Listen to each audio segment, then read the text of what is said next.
Hello viewers, ನಮಸ್ಕಾರ. ಎಲ್ಲರಿಗೂ ರೂಪಾಗೌಡಸ್ ಕಿಚನ್ಗೆ ಎಲ್ಲರಿಗೂ ಸ್ವಾಗತ. ನಾನು ರೂಪಾಗೌಡ. ನೋಡಿ ಫ್ರೆಂಡ್ಸ್, ನಾನಿವತ್ತು ತುಂಬಾ ಸಿಂಪಲ್ ಆಗಿರ್ತಕ್ಕಂಥ ಒಂದು ಚಿಕನ್ ರೆಸಿಪಿನ ತಿಳಿಸ್ಕೊಡ್ತಾ ಇದ್ದೀನಿ. ಗೀ ರೋಸ್ಟ್ ಚಿಕನ್ನ ಪ್ರಿಪೇರ್ ಮಾಡ್ತಾ ಇದ್ದೀನಿ ಫ್ರೆಂಡ್ಸ್. ತುಂಬಾ ಚೆನ್ನಾಗಿರುತ್ತೆ ಈ ಒಂದು ರೆಸಿಪಿ. ದಯವಿಟ್ಟು ಒಂದ್ಸರ್ತಿ ಮನೆಯಲ್ಲಿ ಟ್ರೈ ಮಾಡಿ. ತುಂಬ ಸುಲಭವಾಗಿ ಹೇಗೆ ಮಾಡೋದು ಅಂತ ನಾನಿವತ್ತು ಈ ವಿಡಿಯೋನಲ್ಲಿ ತಿಳಿಸ್ಕೊಡ್ತೀನಿ. ಅದಕ್ಕೂ ಮುಂಚೆ ನನ್ನ ಚಾನಲ್ಗಿನ ಸಬ್ಸ್ಕ್ರೈಬ್ ಆಗಿಲ್ಲ ಅಂದರೆ ದಯವಿಟ್ಟು ಸಬ್ಸ್ಕ್ರೈಬ್ ಮಾಡ್ಕೊಳ್ಳಿ. ಯಾವುದಾದ್ರೂ ಹೊಸ ರೆಸಿಪೀಸ್ನ ಅಪ್ಲೋಡ್ ಮಾಡಿದಾಗ ನಿಮಗೆ ನೋಟಿಫಿಕೇಶನ್ ಸಿಗುತ್ತೆ. ಅದಕ್ಕಾಗಿ ಬೆಲ್ ಐಕಾನ್ನ ಕ್ಲಿಕ್ ಮಾಡ್ಕೊಳ್ಳಿ ಫ್ರೆಂಡ್ಸ್. ಬನ್ನಿ ಈ ಒಂದು ರೆಸಿಪಿ ಹೇಗೆ ಮಾಡೋದು ಅಂತ ನೋಡೋಣ. ನಾನಿಲ್ಲಿ 750 ಗ್ರಾಮ್ ಚಿಕನನ್ನು ಚೆನ್ನಾಗಿ ತೊಳೆದಿಟ್ಕೊಂಡಿದ್ದೀನಿ. ಸೊ ಇದನ್ನು ಇವಾಗ ನಾನು ಮ್ಯಾರಿನೇಷನ್ಗೆ ರೆಡಿ ಮಾಡ್ಕೊಳ್ತೀನಿ. ಅದಕ್ಕಾಗಿ ರುಚಿಗೆ ತಕ್ಕಷ್ಟು ಉಪ್ಪು, ಅರ್ಧ ಟೇಬಲ್ ಸ್ಪೂನಷ್ಟು ಅರಿಶಿನ ಪುಡಿ, 1 ಟೇಬಲ್ ಸ್ಪೂನ್ ಅಚ್ಕಾರದ ಪುಡಿ, ಹಾಗೆ 4 ಟೇಬಲ್ ಸ್ಪೂನಷ್ಟು ಗಟ್ಟಿ ಮೊಸರನ್ನ ನೀವಿಲ್ಲಿ ಸೇರಿಸ್ಕೊಳ್ಬೇಕಾಗತ್ತೆ. ಈ ರೀತಿಯಾಗಿ ಹಾಕ್ಕೊಂಡು ಚೆನ್ನಾಗಿ ಕಲಿಸ್ಕೊಳ್ಳಿ. ಸೊ ಎಲ್ಲ ಪೀಸಸ್ಗೂ ಮಸಾಲ ಚೆನ್ನಾಗಿ ಹಿಡಿಬೇಕು. ಆ ರೀತಿಯಾಗಿ ನೀವು ಇದನ್ನು ಕಲಿಸ್ಕೊಳ್ಬೇಕಾಗತ್ತೆ. ಸೊ ಈ ರೀತಿಯಾಗಿ ಮಿಕ್ಸ್ ಮಾಡಿಕೊಂಡು ಇದನ್ನು ಮಿನಿಮಮ್ ಅಂದರೆ ಒಂದು ಅರ್ಧ ಗಂಟೆನಾದರೂ ಮ್ಯಾರಿನೇಟ್ ಮಾಡಬೇಕಾಗತ್ತೆ. ಸೊ ಅರ್ಧ ಗಂಟೆಗಿಂತ ಜಾಸ್ತಿ ನಿಮ್ಗೆ ಎಷ್ಟು ಸಮಯ ಆಗುತ್ತೋ ಅಷ್ಟು ಸಮಯ ಮ್ಯಾರಿನೇಷನ್ಗೆ ಇಡಿ. ತುಂಬಾ ಚೆನ್ನಾಗಿ ಈ ಒಂದು ರೆಸಿಪಿ ಬರುತ್ತೆ. ನಾನಿಲ್ಲಿ 1 ಗಂಟೆಯಷ್ಟು ಮ್ಯಾರಿನೇಷನ್ಗೆ ಇಟ್ಕೊಳ್ತಾ ಇದ್ದೀನಿ. ಫ್ರಿಡ್ಜಲ್ಲಿ ಎತ್ತಿಟ್ಕೊಂಡಿದ್ದೀನಿ. ಸೊ ಇವಾಗ ಒಂದು ಸಣ್ಣ ಮಸಾಲನ ಪ್ರಿಪೇರ್ ಮಾಡ್ಕೊಳ್ಳೋಣ. ಇದಕ್ಕಾಗಿ 1 ಟೇಬಲ್ ಸ್ಪೂನಷ್ಟು ಧನ್ಯ, 1 ಟೇಬಲ್ ಸ್ಪೂನಷ್ಟು ಕಾಳುಮೆಣಸು, ಅರ್ಧ ಟೇಬಲ್ ಸ್ಪೂನಷ್ಟು ಜೀರಿಗೆ, 2 ಏಲಕ್ಕಿ, ಹಾಗೆಯೇ ಸ್ವಲ್ಪ ಸೋಂಪು, ಒಂದು 6 ಗುಂಟೂರು ಮೆಣಸಿನ್ಕಾಯಿ, ಹಾಗೆಯೇ ಒಂದು 6 ಬ್ಯಾಡಗಿ ಮೆಣಸಿನ್ಕಾಯಿನ ಹಾಕೊಳ್ತಾ ಇದ್ದೀನಿ. ಬ್ಯಾಡಗಿ ಮೆಣಸಿನ್ಕಾಯಿ ಕಲರ್ಗೋಸ್ಕರ ಹಾಕ್ತಾ ಇದ್ದೀನಿ. ಅದರಿಂದ ಯಾವುದೇ ರೀತಿಯಾದಂಥ ಖಾರ ಬಿಡೋದಿಲ್ಲ. ಸೊ ಇದನ್ನು ಲೋ ಫ್ಲೇಮಲ್ಲೇ ಸ್ವಲ್ಪ ಗರಿ ಆಗೋವರೆಗೆ ನೀವು ಹುರ್ತ್ಕೊಳ್ಬೇಕು. ತುಂಬ ಸೀದೋಗೋ ಥರ ಹುರ್ತ್ಕೊಳ್ಬೇಡಿ. ಸೊ ಒಂದು 2-3 ನಿಮಿಷ ನೀವು ಲೋ ಫ್ಲೇಮಲ್ಲಿ ಹುರ್ತ್ಕೊಂಡ್ರೆ ಸಾಕು. ಸೊ ಇವಾಗ ಇದನ್ನು ಮಿಕ್ಸರ್ ಜಾರ್ನಲ್ಲಿ ಹಾಕ್ಕೊಳ್ತಾ ಇದ್ದೀನಿ. ಸೊ ಈ ಎಲ್ಲ ಇಂಗ್ರೀಡಿಯೆಂಟ್ಸ್ನೂ ಹಾಕ್ಕೊಂಡು ಅದ್ರ ಜೊತೆಗೆ 2 ಇಂಚು ಶುಂಠಿ, ಒಂದು 10 ಹೆಸಳು ಬೆಳ್ಳುಳ್ಳಿನ ಹಾಕ್ಕೊಳ್ತೀನಿ. ಹಾಗೆ 1 ಟೇಬಲ್ ಸ್ಪೂನಷ್ಟು ಹುಣಸೆ ಹಣ್ಣಿನ ರಸನ ಹಾಕ್ಕೊಂಡು ಸ್ವಲ್ಪ ನೀರು ಹಾಕ್ಕೊಂಡು ಇದನ್ನು ನುಣ್ಣಗೆ ರುಬ್ಕೊಳ್ತೀನಿ. ನೋಡಿ ಫ್ರೆಂಡ್ಸ್, ಈ ರೀತಿಯಾಗಿ ನುಣ್ಣಗೆ ರುಬ್ಕೊಳ್ಬೇಕು.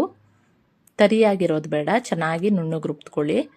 ನೋಡಿ ಈ ರೀತಿಯಾಗಿ ಆದಮೇಲೆ ಇವಾಗ ನಾನು ಒಂದು ಪ್ಯಾನಲ್ಲಿ ಚಿಕನನ್ನು ಕರ್ತ್ಕೊಳ್ತೀನಿ. ಸೊ ಇವಾಗ 1 ಗಂಟೆ ಮ್ಯಾರಿನೇಷನ್ ಆಗಿದೆ ಚಿಕನ್ನು.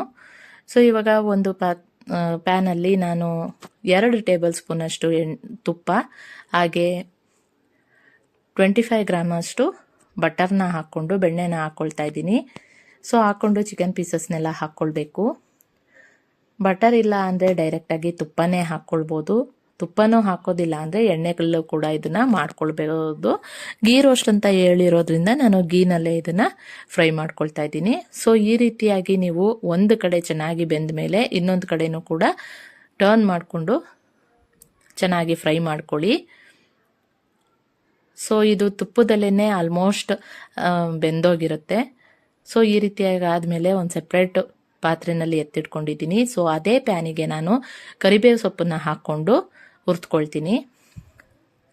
ಸೊ ಕರಿಬೇವು ಸೊಪ್ಪು ಹಾಕಿ ಅದು ಸ್ವಲ್ಪ ಗರಿ ಆದಮೇಲೆ ನಾನು ಏನು ಮಾಡಿಟ್ಕೊಂಡಿರ್ತಕ್ಕಂಥ ಮಸಾಲಾನ ಇದರಲ್ಲಿ ಹಾಕ್ಕೊಳ್ತೀನಿ.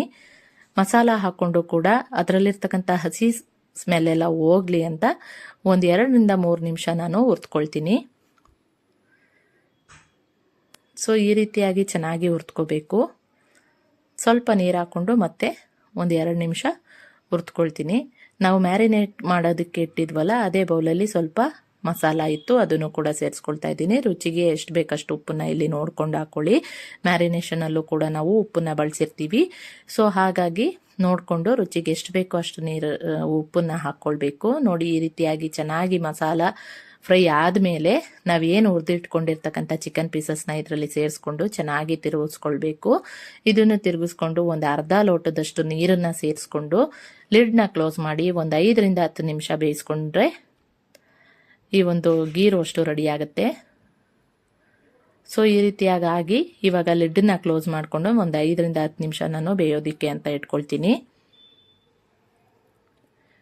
ಇವಾಗ ಒಂದು 5 ನಿಮಿಷ ಆಯಿತು ನೋಡಿ ಫ್ರೆಂಡ್ಸ್, ಈ ರೀತಿಯಾಗಿ ಎಣ್ಣೆ ಬಿಟ್ಕೊಂಡಿದೆ. ಸೊ ನಿಮಗೆ ಇದೇ ಒಂದು ಕನ್ಸಿಸ್ಟೆನ್ಸಿಲಿ ಬೇಕು ಅಂದರೆ ಇವಾಗಲೇ ತೆಗೆದು ಬಿಡಬೇಕು. ಸ್ವಲ್ಪ ಗ್ರೇವಿ ಬೇಕು ಅಂದರೆ ನೀವು ಎತ್ಕೊಳ್ಬೋದು. ನಾನಿಲ್ಲಿ ಫುಲ್ ಡ್ರೈ ಮಾಡ್ತಾ ಇರೋದ್ರಿಂದ ಇನ್ನೊಂದು ಸ್ವಲ್ಪ ಹೊತ್ತು ಲಿಡ್ನ ಕ್ಲೋಸ್ ಮಾಡ್ದಲೇ ಒಂದು 5 ನಿಮಿಷ ನಾನು ಇದನ್ನು ಬೇಯಿಸ್ಕೊಳ್ತೀನಿ. ಸೊ ಫುಲ್ ಅದೆಲ್ಲ ಡ್ರೈ ಆಗಿಬಿಡುತ್ತೆ. ಈ ರೀತಿಯಾಗಿ ನೋಡಿ ಫ್ರೆಂಡ್ಸ್, ಎಷ್ಟು ಚೆನ್ನಾಗಿ ಈ ಒಂದು ಗೀ ರೋಸ್ಟ್ ಬಂದಿದೆ ಅಂತ. ತುಂಬಾ ಚೆನ್ನಾಗಿರುತ್ತೆ ಈ ಒಂದು ರೆಸಿಪಿ. ದಯವಿಟ್ಟು ಒಂದ್ಸರ್ತಿ ಟ್ರೈ ಮಾಡಿ ನೋಡಿ. ನಿಮ್ಗೆಲ್ಲರಿಗೂ ಇದು ಖಂಡಿತವಾಗ್ಲೂ ಇಷ್ಟ ಆಗುತ್ತೆ ಅಂತ ಭಾವಿಸ್ತಾ, ಹಾಗೆಯೇ ಈ ಒಂದು ರೆಸಿಪಿ ಇಷ್ಟ ಆಗಿದ್ರೆ ನಿಮ್ಮ ಫ್ರೆಂಡ್ಸ್ ಫ್ಯಾಮಿಲಿ ಜೊತೆ ಶೇರ್ ಮಾಡಿ. ಹಾಗೆ ನನ್ನ ಚಾನಲ್ಗೆ ಸಬ್ಸ್ಕ್ರೈಬ್ ಆಗಿಲ್ಲ ಅಂದರೆ ದಯವಿಟ್ಟು ಸಬ್ಸ್ಕ್ರೈಬ್ ಮಾಡ್ಕೊಳ್ಳಿ. ನಾನು ನಿಮ್ಮನ್ನ ನೆಕ್ಸ್ಟ್ ರೆಸಿಪಿನಲ್ಲಿ ಮೀಟ್ ಆಗ್ತೀನಿ. ಅಲ್ಲಿವರೆಗೂ